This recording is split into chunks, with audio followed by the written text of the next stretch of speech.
Oh, it's election day. I do not plan to vote. And I do not plan to shame anyone. Um, I do want to try to have empathy for Kamala Harris. In what would it have been like for her to do a 3-hour conversation with Joe Rogan?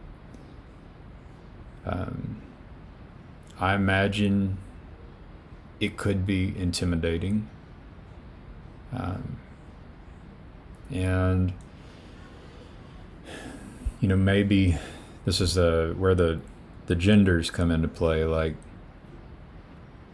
a man could have a conversation with a man, and a woman could have a conversation with a woman, and there could be a level of comfort there.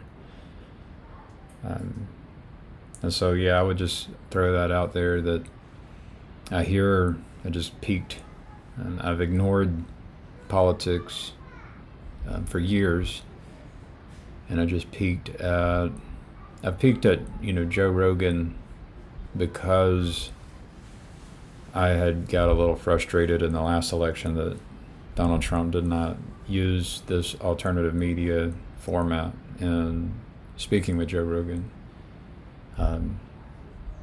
because I saw it as important. But, in being honest with myself, I would rather have a conversation with Joe Rogan than a conversation with Megyn Kelly. I would just be more comfortable around a man. Whereas if I was in the shoes of a woman, I might be more comfortable having a conversation with another woman. So I just wanted to make that point. And it's really sad, just the small peek I made, it's really sad to see a lack of empathy for people, and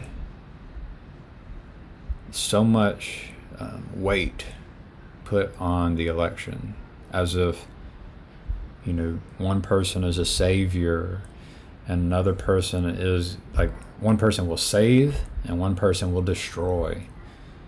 And it's really sad to hear that, to have the character of these people cast in that way.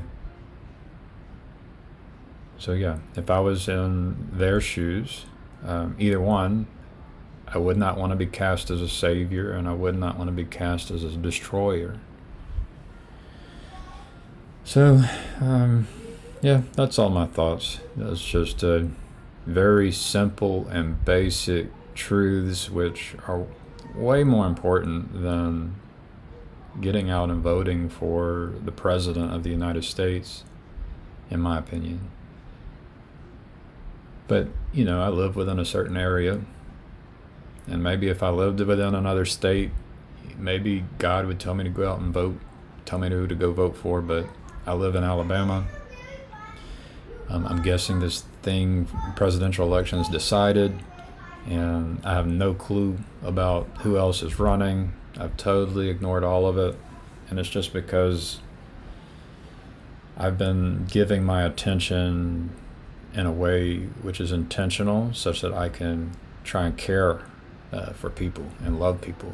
And I've just noticed and learned over the years that when I give attention to the kinds of information related to politics, that it ends up just being unproductive, and even worse than unproductive, it's a bit soul-sucking.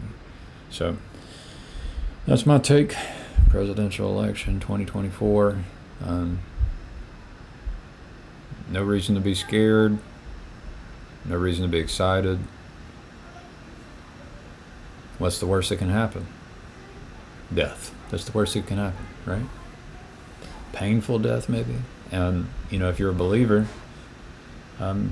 that's not so scary. So it's only the non-believers who are worked up and scared about all this, I think. Ideally, the believers would get together and take personal responsibility and try to model the right way of being as a person, as an individual, for themselves and within a family and within a community. and make mistakes while doing it, trying to be humble and hopefully learning and growing. So that's the way. That seems to be the way.